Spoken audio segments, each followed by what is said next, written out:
You're listening to Across the Pondcast. Cybersecurity rants and war stories from both sides of the Atlantic.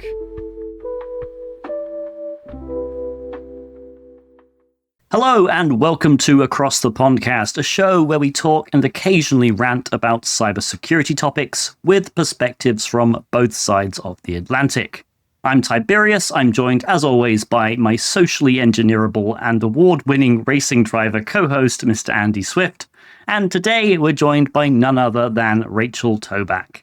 What doesn't Rachel do? She's a hacker, social engineer, CEO of Social Proof Security, has served on CISA's Technical Advisory Council, and has been featured in the New York Times, 60 Minutes, Last Week Tonight, CNN, NBC, and more. And on top of all that, serves as chair of the board for Women in Security and Privacy, WISP. On a more personal note, at this year's DEF CON, Rachel and her husband Evan also taught my girlfriend and I how to play craps. Rachel, welcome to our humble little corner of the internet. Thank you so much for having me. I love that the craps made the bio. That was awesome. I had to mention it. Andy, you're here too. Hello. Hi, Andy. Hello, I'm here too. I don't know what craps is. I like that you edited the show notes. Yeah, I might have edited the show notes again. I got an award for racing the other day. Ooh. You're very proud about that. Yeah, I am, but it is, as my wife keeps pointing out, it is the Novice Award, which is basically the award for not screwing up too much on your first attempt, which is but hey, I'll take it. Yeah, I mean, you're racing a very fast car. The fact that you're still alive is probably a really good sign. Wise in addition to being alive, I mean, it can't get better than that. Exactly. I'm going to take it as a win. Yeah. Yeah. Before we start, this show is made possible thanks to our sponsors. If you want to sponsor an episode, please send an email to sponsors@acrossthepondcast.net for more details. Do we want to explain craps, or should we explain... James, if you remember, I tried to explain craps to you live in Vegas, and I did a horrible job to the point where we almost got bounced out, but that's not because of my horrible explanation. So can we talk about what happened at Vegas that almost got us bounced out? Well, I thought what happened in Vegas stayed in Vegas, but yes, okay. What happens in Vegas when this type of story goes down, I think has to leave Vegas because it's this crazy. So, okay, Brenda set the stage here. We just went we're going to leave the casinos unnamed because I don't want to drag them through the mud. We go to the first casino and I'm like, this is going to be the best casino experience ever. You guys are going to love it. It's going to be amazing. We show up, the entire place is under construction and it's like falling apart at the seams. I get carted because they think I'm 16 years old. What? We walk out and somebody's being carried out in a stretcher. And I'm like, this is a very bad omen. Like for the night, this is going to be ridiculous. So I'm like, Tiz and your girlfriend, let's go in a taxi to another casino because this is just, the vibes are off. We go to the other casino, we show up. What's the very first thing that we see there, Tibbs? Before we even get inside. The very first thing was an ambulance. There's another ambulance. They're carrying out another person on a stretcher. And I'm like, wait, what this type of night is going to be like? And like it was in the beginning. So we show up, we go to the table. I explain craps really poorly. My husband explains craps much better. We start playing and Tibbs, the first thing that you throw down unknowingly is a counterfeit $100 bill. Which somehow made its way into my wallet and I still don't understand how. Absolutely. I'm in shock to the point where I like don't even believe that it's actually happening. So I start joking around. I'm like messing around because I'm like, there's no way Tibbs put down $100 counterfeit bill. Like where they just looked at it and it looked weird, or somebody like spilled something on it and it has a weird texture. There's no way that just happened, and it just happened. So somehow somebody ended up accidentally or knowingly giving Tibbs a $100 counterfeit bill. Tibbs plays it first thing of the night. The second that we pass the ambulances, the first thing he does is put down a counterfeit $100 bill. And they bring out like the mob boss. And they're like, did you know that your bill is fake? And Tibbs is like, obviously not. Like, why would I play that first and solo? Open up your wallet and show the rest of your bills, which I was really I was excited because now I know what the procedure is. I think it's really interesting. But I was also shaking in my boots because I was like, they're going to bounce us out of this casino. This is crazy. Okay, tell us what was going through your head? I mean, it was just crazy. So me and my girlfriend never played craps before. So we had stepped back and were just watching Rachel and Evan like play, and also waiting for slots to open up because like you have to kind of have a seat at the table. And yeah, it was just like, I think I watched you play a few rounds and I was like, okay, I think I have the hang of this. I can at least just copy what they're doing. Yeah. And so yeah, like literally I think I had like $800 bills in my wallet. Like, and for like reference, the main reason I had them was because a few nights prior to that, I'd gone to karaoke with a bunch of my friends and I'd paid the bill on my credit card, and basically a bunch of them had given me like the money that they owed me in cash. Some of them had Venmoed, a lot of them had Venmoed, but some of them had cash and they gave me the cash. So apparently one of those was counterfeit, which I 100% believe was not their intention. I think they were probably given counterfeit money at some point as well. But yeah, that happens in. I mean, occasionally people try to pay with counterfeit bills. So they probably purchased something at some booth. They received cash back, not knowing that it was counterfeit. Nobody knew it was counterfeit this entire time. And then, of course, the buck stops when you try to play it at the casino. Yeah. If it wasn't noticeably counterfeit to an untrained eye, let's say that. Like, it felt real to me. It looked real to me. I put it down. But, like, the person who picked it up instantly, like, as soon as his hand touched it, was like, he looked at it weird. Like, that's odd. And then he, like, showed it to his, like, the dealer or something and was like, this is weird. And the dealer looks at it, like, yeah. And then, like, there's the person with the stick. I don't know They called him the stick man. Okay. Oh, right. Well, this was the woman, so it was the stick woman. The stick woman, they literally passed it to the stick woman, and like she picks it up and was like, oh yeah, that's fake. Like immediately. It's experienced hand. I was like, what? Wait. I was just so good. Like, of all the $100 bills I could have picked, because there were like at least 8. And they checked them afterwards, and all of them were fine. Like, I let them look at all of my money, because I was like, I don't want to get kicked out.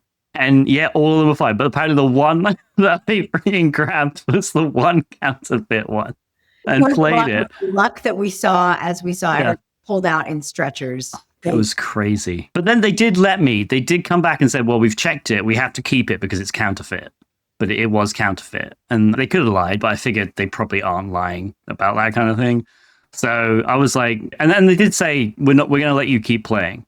I think they were very, very generous of that, because I think our reactions were so shocked and we couldn't believe that really just happened, that they were like, they didn't mean to play this. Like, no one knew that this was counterfeit at that time.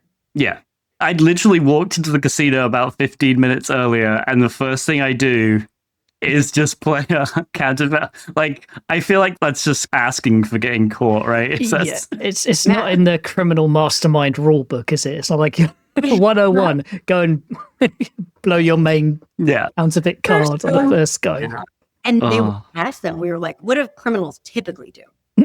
This is criminal 101. They were like, typically they will mix it in with like a series of bills. So they'll like, I'm in for $1,000 or $10,000, and then like 3 of those bills will be counterfeit. So I think they took one look at us and they were like, nobody plays a singular counterfeit. Maybe the fact that when you walked in, you were explaining the rules of the game as well probably gave it away.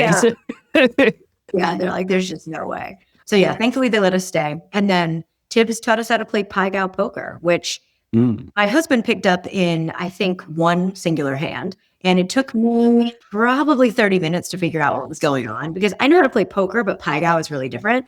And once I figured out how to push, I was like, okay, I get it. And I started playing. I'm not saying I won money, but I'm not saying I lost it either. So we had a fun time. I think we spent like 3 hours at the Pai Gow table. Wow. Like, we were there a while getting free drinks. That's the benefit of Pai Gow, is you don't win much, but you also don't lose much, or you don't lose quickly, which means you can just stay there and just get a steady flow of free drinks.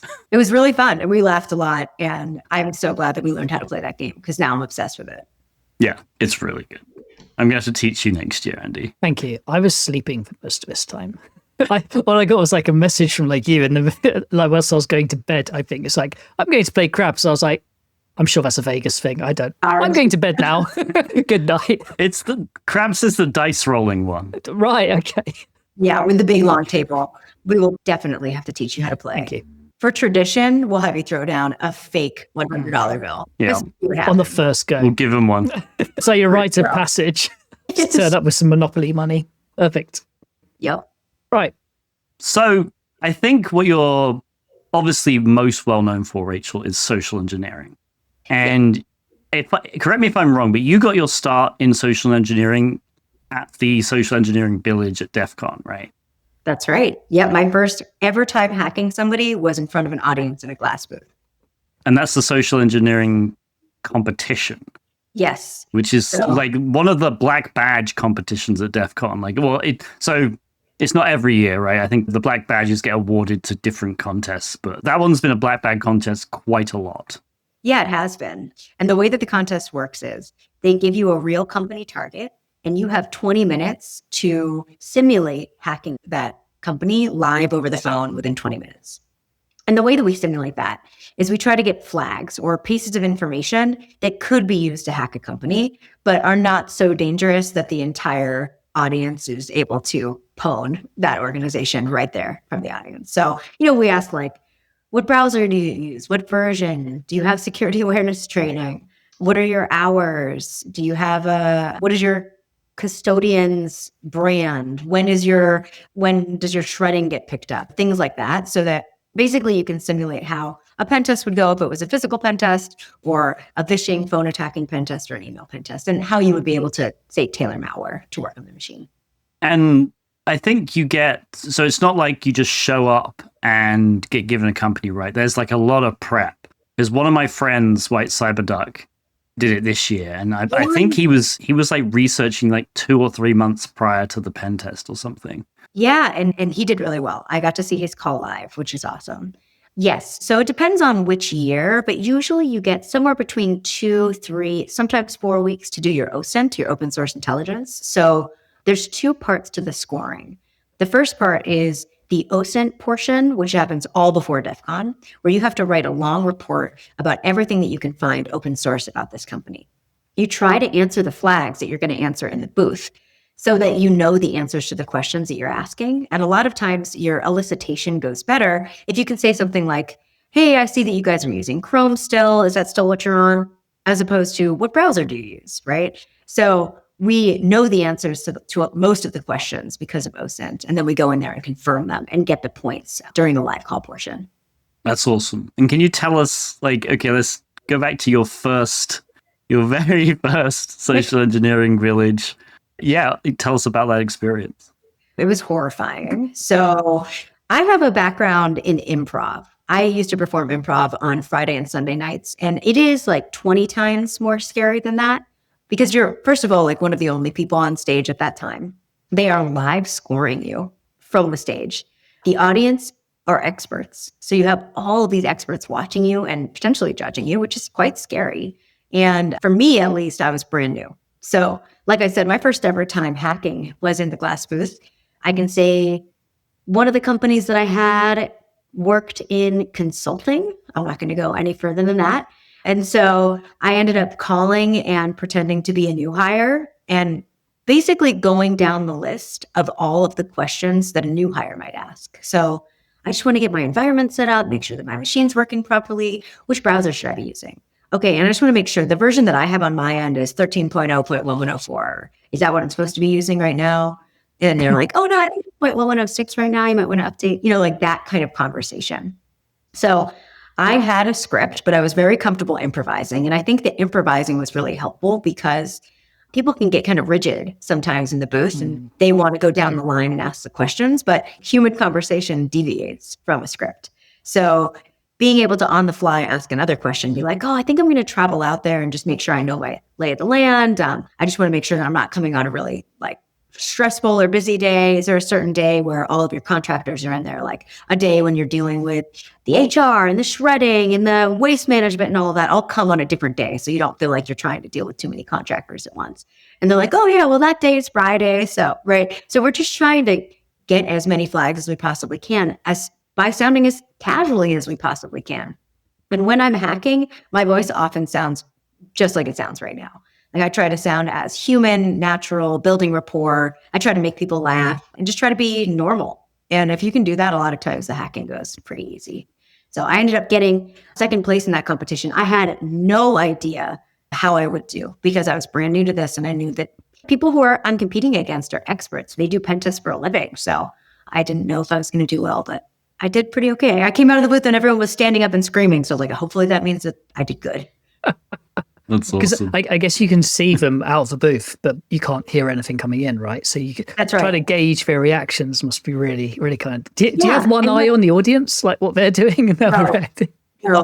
I mean, if you do that, I think you probably just pass out, honestly, because the audience, what's weird is when you look at people and you can't hear them, somebody who is cheering for you looks really similar to someone who's booing you. So I'm just not going to look at them. They don't exist to me. To me, I'm just hacking this person over the phone, and whatever the audience happens to think about it, more power to them. I don't care. I know what you mean. I was talking at an event not so long ago, and it's one of these ones. They had a camera in the middle of it at the back, and they were broadcasting it as well. So they had these big lights above you, just pointing directly in your eyes, and all you could see was like the first row of people. And I really love to be able to see people and engage with like faces and reactions and things like that. And at that point, you've got no one to bounce off or no one to see anything. So it must be, being in a booth like that must be quite disconcerting. It is. And it's like, there's no airflow in the booth as well. Oh, God. So you're just in this like stagnant, it just feels like you're like stuck in like a soupy pond.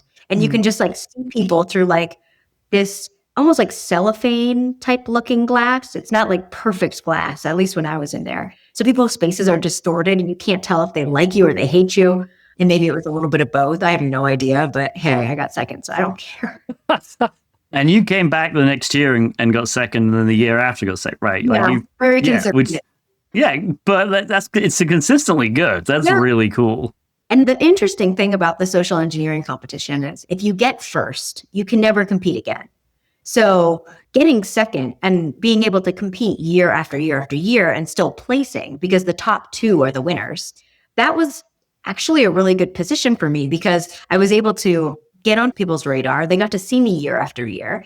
And it's not like they just saw me hack one time. These people, they would come back year after year and be like, I'm going to watch your calls again. And it was like a thing for people at that point. So I think that really helped people get to know me in the industry. Absolutely. Yeah. And at what point did you transition from contestant to like literally a judge? Yeah. I think the first time that I was a judge was post-pandemic. So like the pandemic happened. And then when we came back after the pandemic, the social engineering community village is under new leadership. And they were like, hey, do you want to be a judge for the competition that you got second place in 3 years in a row? And I was like, that would be amazing. I would love to do that. And it's cool because you get to like give back to the contestants in a really meaningful way because you score them and you're cheering for them and you get to give them style points and all of that. So it's a really special experience because I know so deeply what it's like to be a competitor. I know the stress that they go through. I know that DEF CON until you do your call is not that fun. Like you are panicking basically the entire time. And I was so worried about losing my voice or something that I get in the booth and nobody can hear me. Like there's just all these like ridiculous fears that you have. And then you never really have to worry about that. But it's a frightening experience. So being able to support people is meaningful to me. That's great. I know White Cyberduck was glad because I think his call was like 9:30 a.m. on Friday, which is like the first day of the con. So it was like, you get that out of the way and now you can enjoy the rest of your time. But yeah, it's that's what it feels like. When I think my second time calling, my call was on a Saturday at like 3 p.m. It's like, who is picking up the phone at work at 3 p.m? It's just hard to even get people to pick it up. And then my last year competing, the company that I was supposed to have, I will just say it's a company that does rentals. They don't have access to the internet. And one of the biggest flag is getting them to go to a fake malicious URL and demonstrating that you can get them to go to a malicious URL. But of course, it's not actually malicious. And they didn't have access to the internet.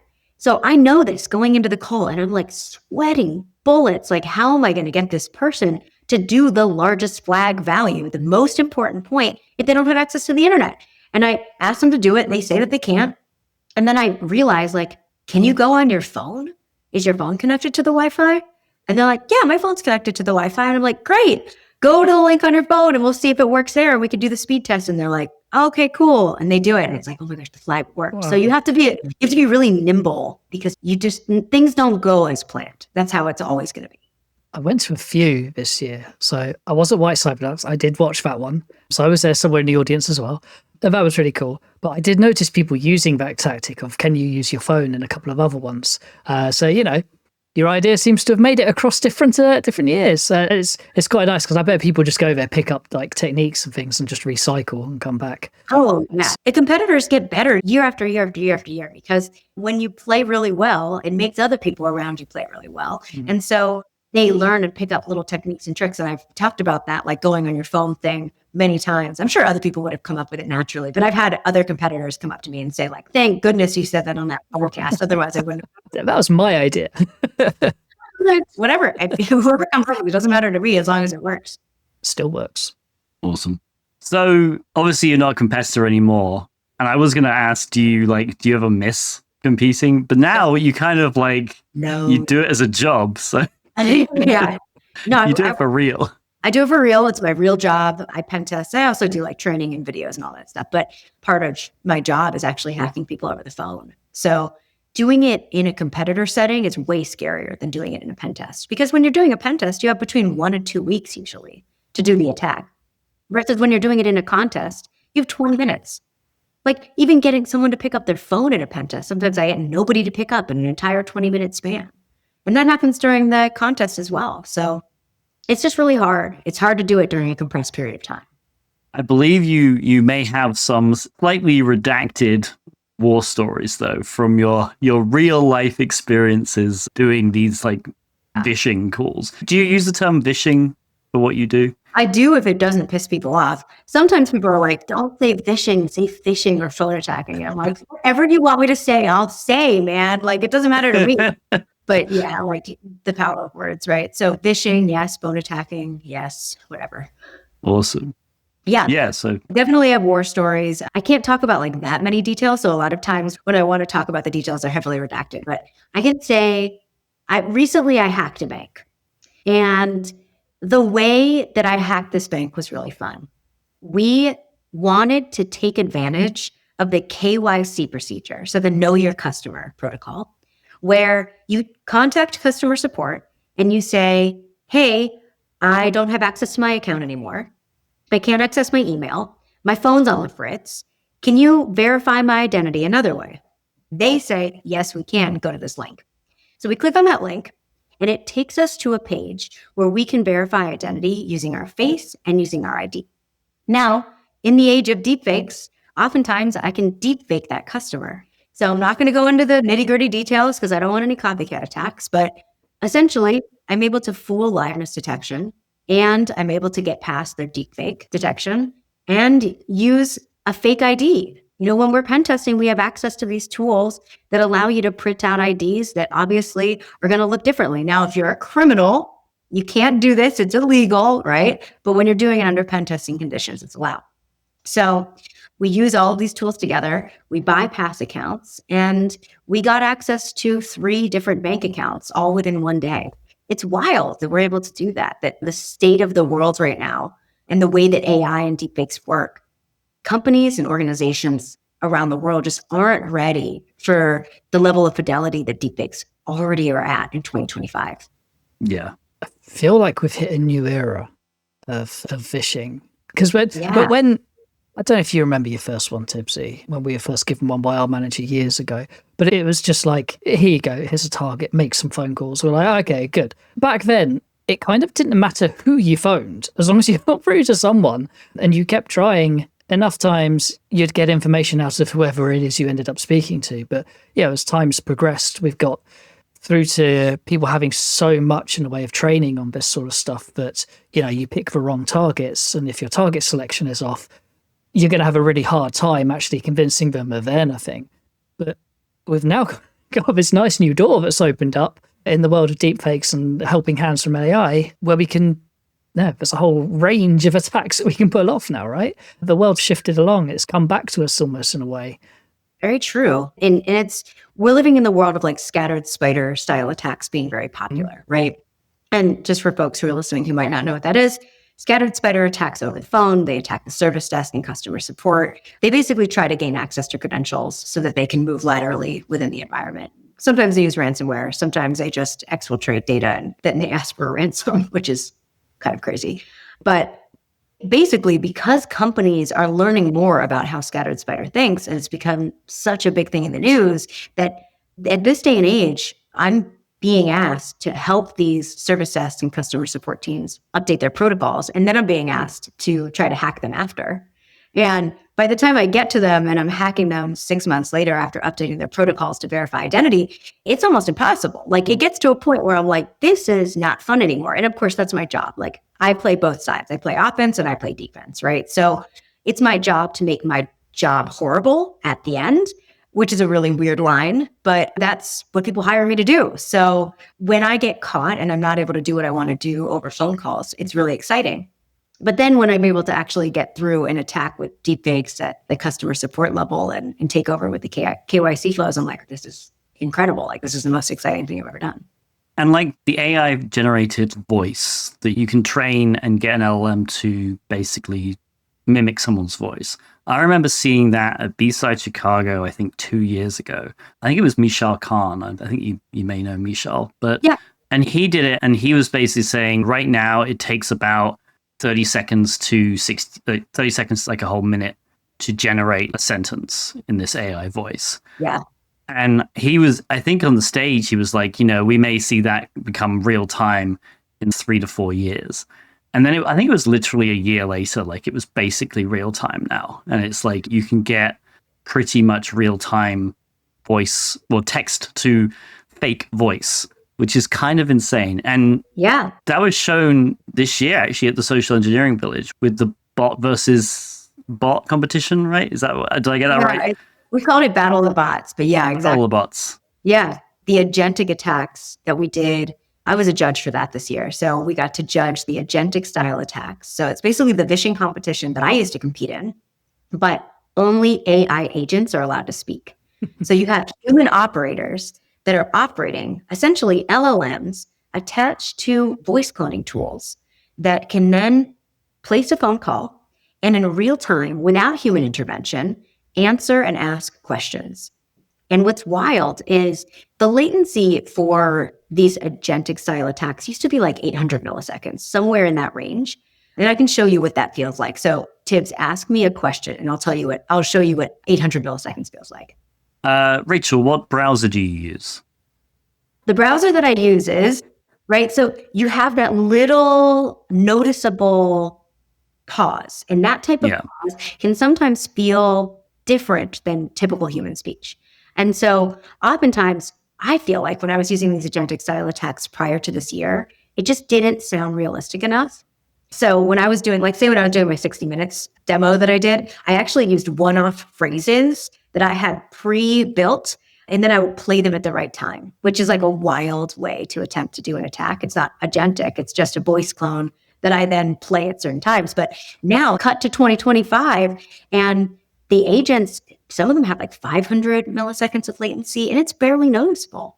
They're getting into that booth, they're attacking, and the person that they're calling, they can't tell that it's an AI agent. They're answering the questions, and they're going down the line like it's an IT person, and they're trying to do an audit, and they're just answering all these questions. And the AI agent might say some weird stuff. It might react really strangely when you interrupt it, but it works. It works in 2025, which is horrifying. Yeah, it's crazy. And I mean, it's gonna be how a lot of these attacks are carried out in the future, because sadly, yes. Like, it's insane. Just because obviously you trust. I don't know. There's something about if you get a call from your boss and if the number is spoofed, which you can do, right? But you can like recognize your boss's voice a lot of the time. Yeah. So if it's your boss's number but it doesn't sound like your boss, you might be a bit suspicious. But if it's like it literally sounds like your boss, you may be like, oh, damn, that's crazy. And so I guess, it's just going to be training. We're going to have to retrain people to like, contact your boss another way and yes, exactly. Verify it. That's pretty much what I do for all the companies that I work with. Is anytime I'm going to do a pen test, there's going to be an associated training with And this is how you fell for it. These are the latest scams that we're seeing in the wild, and here's how to catch it. So, and pretty much every time it's going to be the same recommendations. Be polite with paranoid, which means use another method of communication to verify that person is who they say they are. Use a password manager and use the right multi-factor authentication for your threat model. And if you have admin access, that's probably a FIDO2 solution, like a YubiKey, passkey, something like that. Yeah. If my manager actually calls me, I think I'll just be like, yeah, fuck off. So why are you phoning me over weekend? Why are you phoning me out of hours? It would just be weird. But one of the points in the show notes, maybe for later on, so I hope you don't mind me jumping around a little bit, is that, because it kind of fits in here with like training people and retraining people, is that where I work, we do, and I think a lot of people do these now because they're gaining popularity, tabletop exercises with people where you just dry run through scenarios. It's a bit like D&D, but for adults, and a little bit more, less dice rolling involved usually. But I have done a tabletop that involved dice rolling. I'm gonna. That's it. The next one I do, I'm whipping out my dice, and that's. I was going to just say, Andy, the fact you just described is D&D, but for adults, is going to piss off quite a number of our listeners. Hey, man. I don't think you understand how many. I mean, firstly, Andy, you play D&D. I played it. That's why I keep glancing up here, because I've got like all my D&D stuff on the shelf up here with dice. I've played D&D. I know a lot of my friends play D&D. We're all adults. If anything, I think there are more adults playing D&D than there are kids. Shall I rephrase it? No, you've said it now. It's like corporate D&D. There you go. Oh, right, might piss off a few less people. Yeah, maybe we should get a D&D group going. Anyway, right, tangent. Some nods there. Great, excellent. Next DEF CON, there we go. There's an idea. What was I going to say? Tabletop exercise, yes, massive popularity. And I'm finding a lot of the ones we do, they all go fine. People seem to have got used to doing the kind of the technical stuff within there, and like all the technical things going wrong and all those sorts of weird things you throw at them. They seem to have jumped over those hurdles, managed to point to policies and things well enough, and incident response, backup, continuity, all that sort of stuff. But as soon as you start introducing a physical element or a social engineering element, these exercises seem to fall apart from the client side, that is.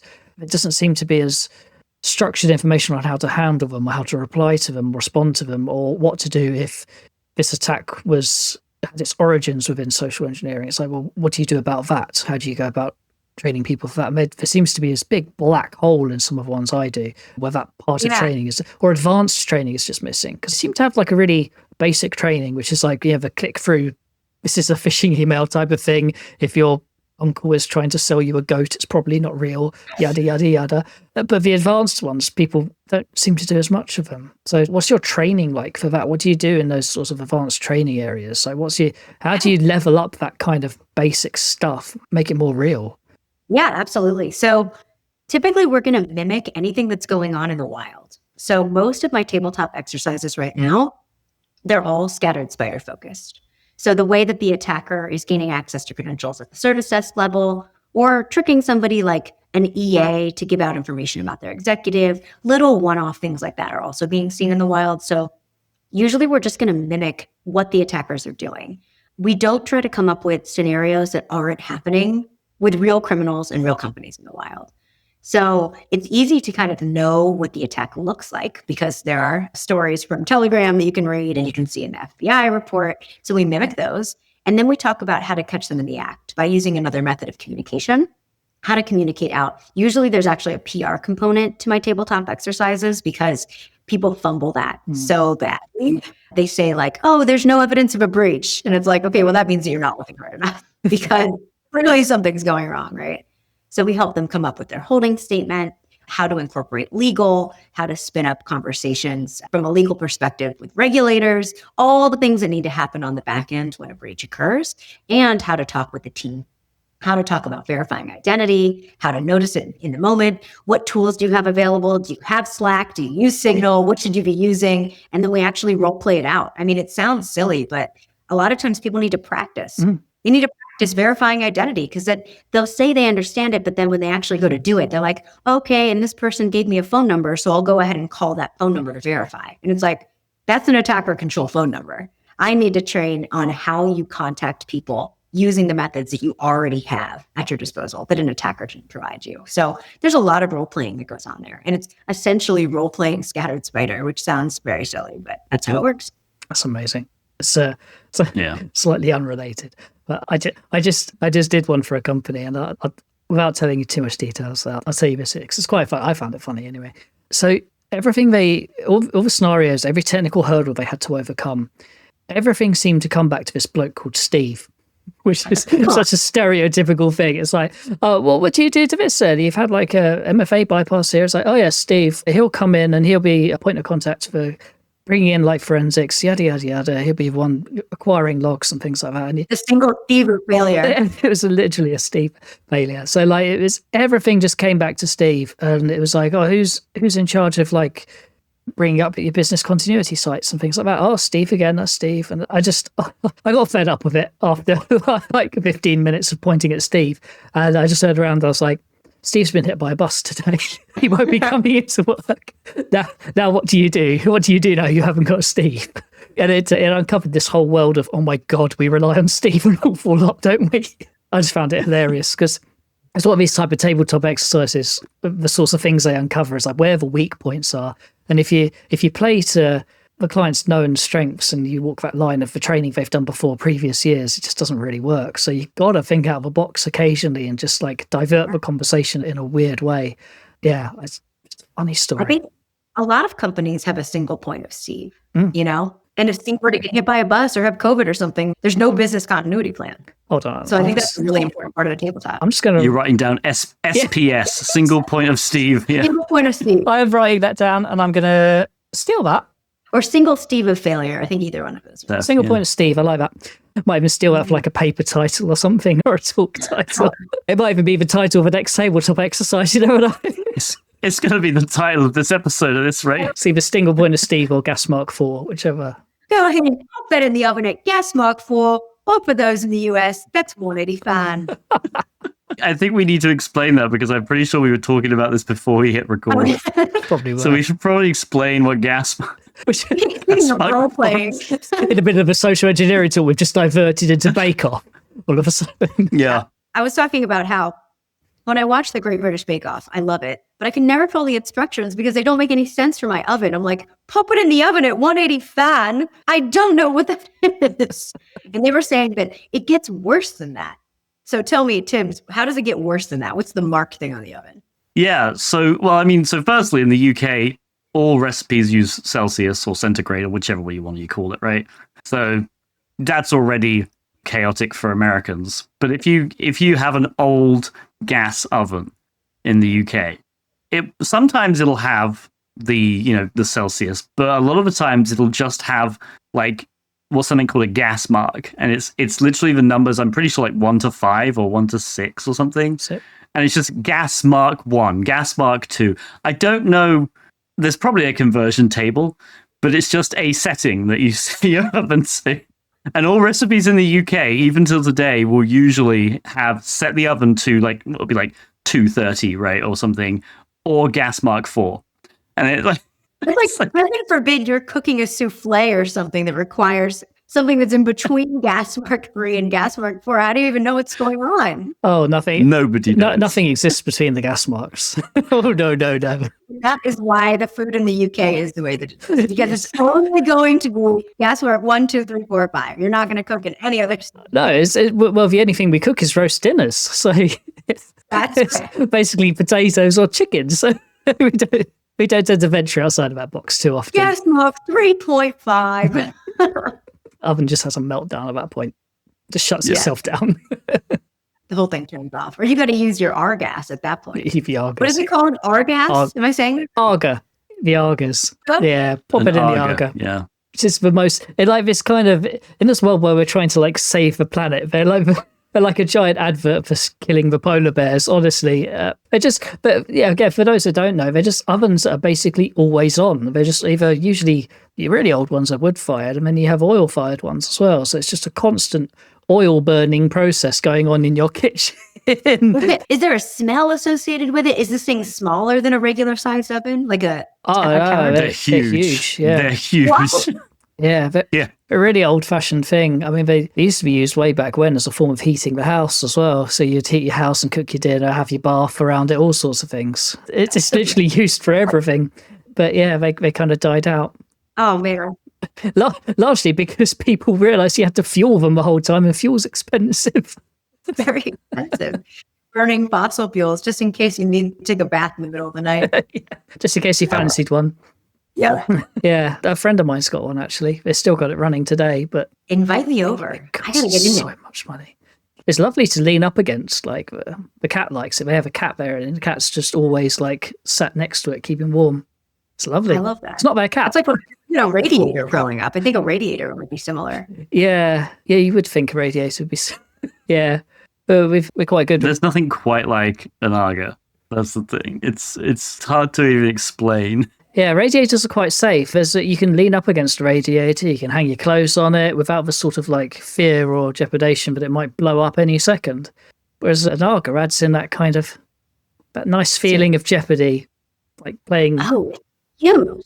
It's as big as an oven. AGA roulette. Oh my. There are bigger ones. I'm trying to find... And people just have these in their houses. How do they not just spontaneously combust is my question. Nobody knows. That's part of the fun. AGA, AGA, and it's capitalized, which means it stands for something. AGA stands for what? Nobody knows. AGA cookers. I'm not even going to try and do this, but Aktiebolagens gas accumulator. Swedish gas accumulator, essentially. So you guys have Swedish gas accumulators just chilling in your house. Oh, yeah. It's weird. That is so weird. Well, the old ones do anyway. We don't. We have fires in my house. As you probably tell from the beams above me, our house is about 240 years old. Oh my goodness, 240. We don't have anything like that. Yeah, we got wood-burning fires that way in the house. But yeah, no AGA, which is probably good. What a shame. It's good for my wallet, though. Slight digression. I wonder how much of that's going to make it into the show. We'll leave that to Tibsy. 100%. Yeah. We'll just do another one, just AGA content, I think. AGA All the stuff we cut. Talking ovens with Rachel. It's good. Talking ovens, the Great British Bake Off fan, Rachel Tobac. It's a fantastic British accent. This is going to be an episode with some social engineering, but mostly about gambling in Vegas with counterfeit money and Argus and the Great British Bake Off and Gas Mark IV. That's how you know we're in real life, Tibbs. Let's get back towards some social engineering. Sure, if I must. So, have you got any stories about when it goes wrong on a pen test? No, not Argus. Getting caught, and maybe even getting caught repeatedly, like the worst. We've done about 2 episodes, I think, on our worst testing experiences when everything went wrong. So, have you got some absolute horror stories about literally nothing was working and how you got around that? Yeah. If you've ever done pen testing, if you're listening to this, you know that for the first 3 to 4 days, everything's a mess because it takes a while to figure out the way that the protocols work. So one time I am tasked with hacking customer support, and I decided my grand plan was going to be to imitate another customer support team that they have a relationship with to try to gain access to the customer support panel. I'm like, that sounds like so much fun. If I can hack the customer support panel, get admin access to that, then I don't need to contact customer support as the customer. I have access to everything, right? So I'm pretending to be this other customer support individual that they have a close relationship with. You can think of it like a third-party customer support team that interacts with an in-house customer support team. So I'm pretending to be the third party, and I call up this other customer support person, and I pretend to be, we'll call them Tyler. And I just so happened to call Tyler's best friend. So I am talking to Matt, Tyler's best friend, as Tyler, and shooting the shit about where they're going to be going to lunch. And suddenly I say the wrong thing. And this individual, I've never heard a person pause so long on a phone call without hanging up. This individual is like, wait a minute. And it's like, in my head, I'm like, do, do, do, do, do, do, do. And you know, the second word pauses like that, where they say, let me give you a call back. You're done. Like, you're cooked. It's over. And I'm sitting there and I'm like, oh, ha, ha, ha, never mind. I was talking about something different. And this person's still not speaking. And I'm like, so anyway, and this person just goes, you're not who you said you were. Like, they are bewildered. This has never happened to this person before. They couldn't believe that someone would be pretending to be one of their closest friends to them. And we had been talking for about a minute and a half at this point. So the fact that we're shooting the shit and he didn't notice for a little while is kind of scary. And he hangs up on me and he contacts the global service desk. He contacts cybersecurity and my cover is completely blown. Like, everything is basically shut down. They start reporting me on Slack. I mean, this is the cool thing about a pen test. You want the company to catch you. Ultimately, that means they're doing their job, right? I happen to get unlucky in pretending to be the wrong person to the person who happened to pick up the phone. So that sucked for me. But basically, in the middle of the pen test, I got caught, cover's completely blown. I have to go back to the security team and say, I need to get another pretext approved because I can't contact them in this way anymore. And we don't have any other pretexts that are approved. This is what they wanted me to do. So we basically go back to the drawing board and I have to pretend to be like a totally different person, contact EAs, contact HR, finance. I just switch our pretext completely for the pen test because I was blown within like a minute and 30 seconds, which is like an absolute nightmare for a pen tester. Now, something of that magnitude getting caught that quickly doesn't typically happen to me. Most of the time when I'm hacking, I'm pretending to be somebody that the person doesn't know super personal. So I'm not caught on like that friendship level, but this one was really painful for me. Yeah, that's crazy. So basically everyone should be friends with everyone at work. Yeah, you should be friends already, including your third party customer. So difficult being friends with everybody. It's pretty awful. That's crazy though. I mean, but it's cool. It's cool when you get caught because it's like that person raised the alarm bells so thoroughly and so quickly that I'm trying to place other phone calls because I know I'm burned at this point. And I'm like, well, let me try to fire off another like 2 to 3 phone calls and see if I can get some flags and see if I can get someone to go to these links. In the meantime, but by the time I even placed the next phone call, they were like, yeah, no, we're not doing this. They hung up on me. I was like, okay, like it's been 30 seconds. How did you get the alarm bells raised that fast? This is insane. That's really good though, yeah. So it's impressive for me when that happens. Yeah. It's a good point about it, cover being blown as well. Before I get onto that, about the being friends with everyone thing. The other day on Teams told me that I couldn't block other people that I work with, which gives you an idea into what I was trying to do and how much someone pissed me off at work. And to block people at work? yeah, they annoyed me a lot that day. So I was just like, can I just block this person? They're like, no, you can't block your own people, sorry. I was like, oh, okay. Well, that's that over with. Funny. But I love that you want them to fail. You don't want them to fail. You want them to catch you failing, as you do. And you do that in technical pen testing as well, as a social engineering space as well. You want them to catch you. You want them to blow your cover because in some ways it's just too easy otherwise, isn't it? Like if you can just walk through the front door, it's like, oh, it's another one. It's a thing though where I want them to catch me, but I don't want them to catch me till the end of the pen test. Yeah. I want to get out and I want to see what their threshold is, but I don't want their threshold to be so sensitive that they catch me immediately. I'm like, oh no, like this sucks. But a lot of times it's because I've trained the team. This company I had not trained prior to doing the pen tests, but so many times it's because I got their protocols in such a place that they can catch someone trying to circumvent them immediately. But which is very cool whenever they catch you in that scenario, because it's like, yes, I did the protocols right. But it sucks whenever you didn't do the protocols and they just happen to have really good protocols against you, or you get caught because you're not actually that person's best friend. And you don't know that they don't like Papa John's pizza and they want to go to Domino's. It's lovely when they grow year on year and you can see the growth with them. And then even next year, you've got to plan something really advanced or something. You've got to up your game to match the level they're now at. But how often do you do these types of tests with most of your clients? Do you do them manually? Do you give them a little bit of a breather? Do you give them? Do you come in weekly? Just hammer them? You imagine? That would be a nightmare. The most frequent that I'll ever do is once a year. I don't think that, for morale's sake, I don't think it makes sense to test people more than once a year. So if I test a team, I won't test them for another 12 months.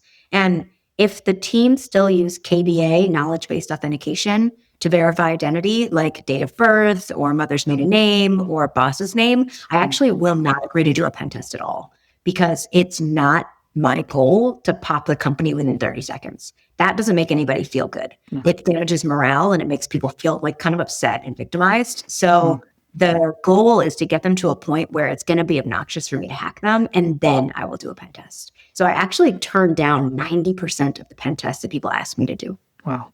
And it's intense. I usually will have them do a protocol update workshop. So they have to update their protocols before I'll do a pen test, because me contacting them, getting access within 30 seconds, like I just know that will damage their morale. That's not helpful. Yeah. That's good, actually.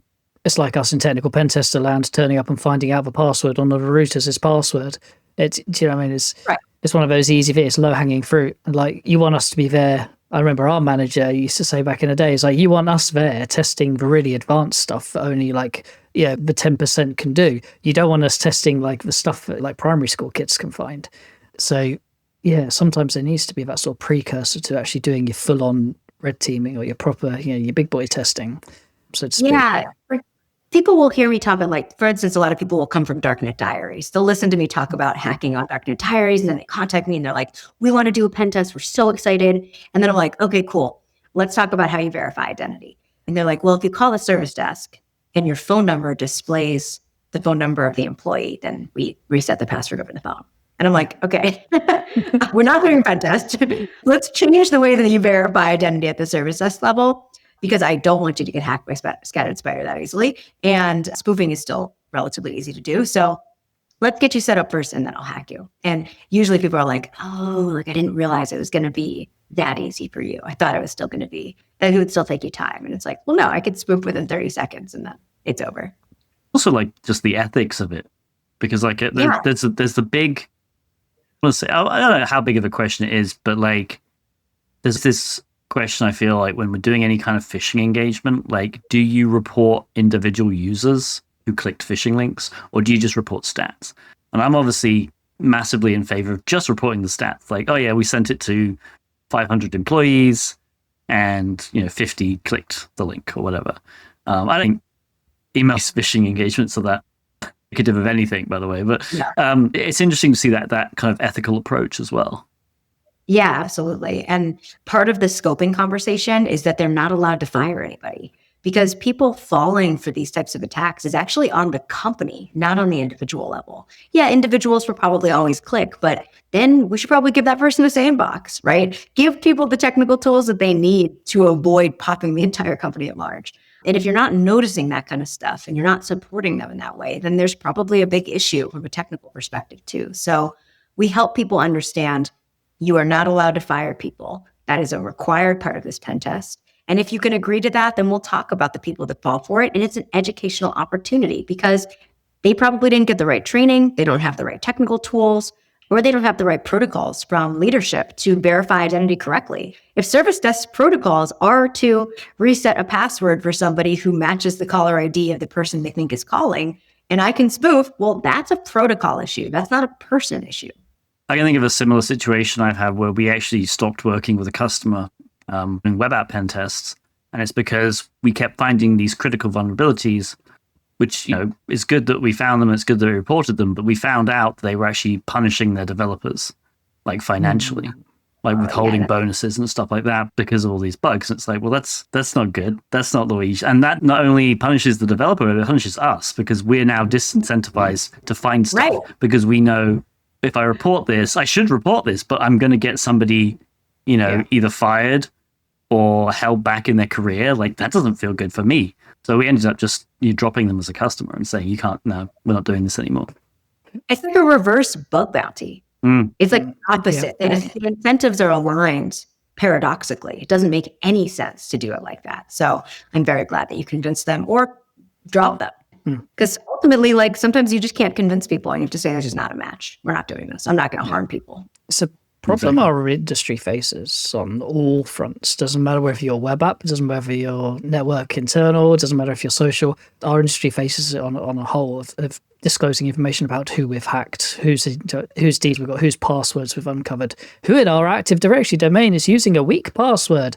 Like, I can't even count how many times I've heard that. And like, will you give us a list of usernames with passwords next to them so we can go and punish for people with weak passwords? Like, no. And Yeah, it goes through all the walks we go through, but we've got to be careful about that stuff. It doesn't serve any purpose. It doesn't help anyone really in the long term, does it?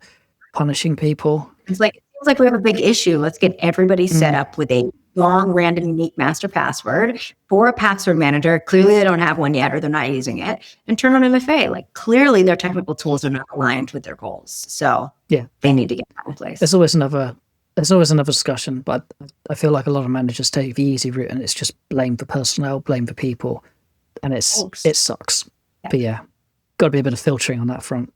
Yeah, I do not agree to work with people who do that. No, we usually set it out in our terms of reference, like our scoping documents, before we're doing internal pen tests and things. So we won't do that stuff. But it doesn't stop people at the end of it going, "Can you just slip us that list?" And you're like, "No thanks. No thanks. Hard pass." Oh, but we won't work with you again. Oh well. Oh no. Oh, please come back. Please come back. Well, thank you so much for joining us today. Where can our listeners find and follow you online? Yeah, at Rachel Tobac, so my name, on Twitter, LinkedIn, Mastodon, Instagram, Threads. The internet's a splinter, so like just look for that name everywhere that you are and you'll find it. Awesome.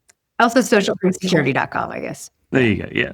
Thank you all for listening. I've been Tib3rius. He's been Andy Swift. We've been joined by Rachel Tobac, and this has been Across the Pondcast. You can find all of our social media links in the episode description or on acrossthepondcast.net, and we will see you next time. See you later. Bye. Thanks for having me.